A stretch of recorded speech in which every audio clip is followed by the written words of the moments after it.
Hey guys, I'm back again in the car. Honestly, it was a lovely summer day today, so I was like, honestly, I would love to do a car video. You know what I find funny, yeah, is that I tend to go on and on and on about, I guess, my most hated book tropes, and I haven't made a video expressing, like, sharing with you guys my favorite book tropes. So I was like, why not make one, you know? So that's why I'm here really today, to share with you guys my favorite book tropes. And I'm not sure if it's obvious. I'm a person that I'm not. Come on now. Wow. Okay, so that was awkward. This is so awkward, like it's looking like I'm sharing with you ghost stories or something. Okay, as I was saying, I'm a person that's like not easily pleased. I guess that's why it may seem like I hate a lot of tropes. Like, for example, I'm not a fan really of the enemies to lovers trope. I'm not, but I used to be. But I guess as I matured, I realized that this trope is really juvenile. Like, most of the time, the novels are juvenile. The characters are just written as childish, as juvenile. It just doesn't really make sense, really, why they are enemies in the first place. Like, it's not convincing. That's the problem. So, like I said, enemies to lovers isn't really my favorite book trope. Yeah, but we're not going to talk about that. Speaking of enemies to lovers, my favorite book trope is friends to lovers. Like, I just think the stories that come with this trope, they are just so much more heartfelt. Like, there's just so much, I guess, just emotions really between the two characters. You know, the love is just there. I feel like the best romance novels, right, are the ones that show the characters becoming friends before lovers. You know, because like I just think it just makes more sense why they would become lovers. It's more meaningful. You know, they have some form of like history. They have some history. The foundation of their romantic bond is really just solid because they have that history. They have that yeah, like, guys, I just love it. I honestly love that trope. Like, it's just like I said, it's a lot more meaningful. It's not superficial.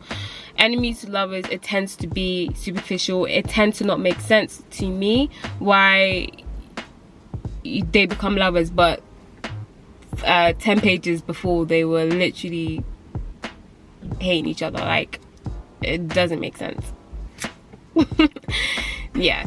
What's next on my list is childhood sweethearts, and this really links to the previous one of friends to lovers. Like I said, what really is important to me in a romance novel is how meaningful their bond is, how solid their relationship is, really.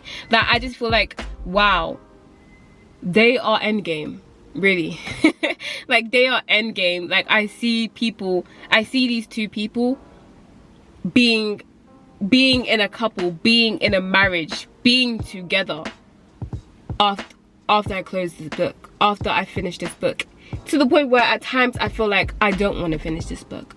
Like, I want you to give me more, really. Like, I want you to give me more. So yeah, like, childhood sweethearts, most of the time with childhood sweethearts, like I said, there is that history, there is that solid foundation, really. And what I love about childhood sweethearts is that it kind of, like, I feel like a coming of age story comes along with that trope a lot.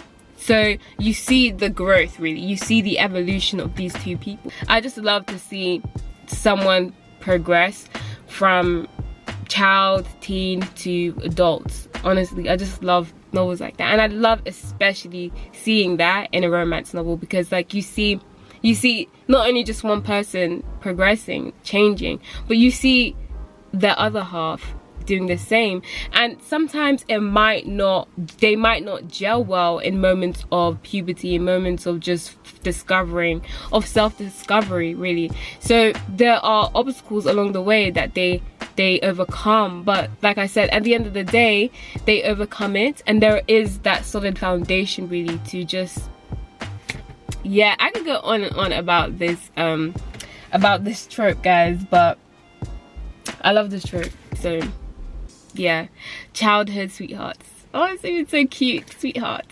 Sweethearts. I wish I had a sweetheart, but is that it? Guys, I look like I'm telling ghost stories. I'm so sorry if you're disturbed, but guys, I think I fixed the car. I really should have used my brain, but I guess I didn't. But anyway, my third favorite book trope on this list is also, this is funny, this is gonna tickle your stomachs a little bit, but academic enemies to lovers. I know I said I'm not a fan of enemies to lovers, but academic enemies to lovers, that is a completely different ball game. Like, this is like, and I guess I really fell in love with this trope only recently, after I read this book. I forgot the name, but this book, yeah. So quite recently, yeah, I developed an interest, a liking for this trope, because honestly, if you deep it, academic enemies to lovers, it just makes sense why they start off as enemies, why there is that rivalry, because in a lot of academic spaces there is competition, there is that competitive energy, competitive spirit, you know. So that tension, it honestly just drives, it really creates that rivalry between these two characters, these two people. So it's just convincing. I understand and I'm convinced that these two people are enemies. That is the difference between academic enemies to lovers and a plain old enemies to lovers. So I mean, I really just explained to you my interest in that trope. Yeah, that was quick. Okay, so the next one, it really links to academic enemies to lovers. Workplace romance. The workplace romance, honestly, I'm a fan because I just love to see, I kind of love the tension really that you get with these books. And what I mean by tension, I mean okay, I feel like I've experienced firsthand this tension. So you know, like the work husband or work wife that most people they've experienced, they've come along, and like there was that kind of like teasing, there's that flirtation really that you dish out. But the thing is, yeah, is that you never really cross the line until you cross the line, I guess. I've never crossed the line. I've never crossed the line. It's just because I'm at work and I've really got nothing to do. I've got nothing to really engage myself with. So when there's that one person that you vibe with low-key, you're gonna feel like there's more to it than there really is. But in these cases, right, like I said, I just love the tension. I just love the back and forth between the characters, the banter, just the flirting. Like, I just love it. And like, I like the idea that they're doing it in kind of a dangerous environment, not dangerous, but an environment where it's frowned upon really, you know, so they have to hold back. And like I said, that's what I love, the holding back, the questioning of should I go ahead, should I not, you know, just that fiery tension that I'm a fan of. But yeah, one of my favorite books, honestly, is a workplace romance. That one, that trope is tea. You can't go wrong with that, I can't lie. If you go wrong with it, then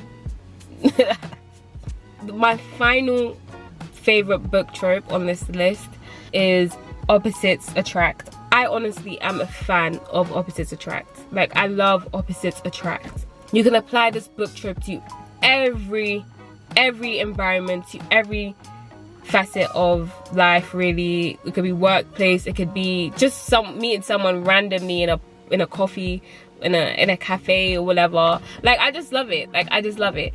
And like I said, most of the time, your man, your partner is not going to be like you.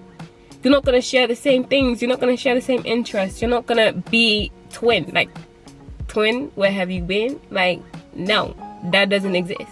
I'm sorry, really long, but that doesn't exist most of the time. I guess she was lucky enough to have found her twin to have written that song, but that doesn't exist most of the time, and that is okay. That is actually okay, because if you can like overcome that, then that is your man.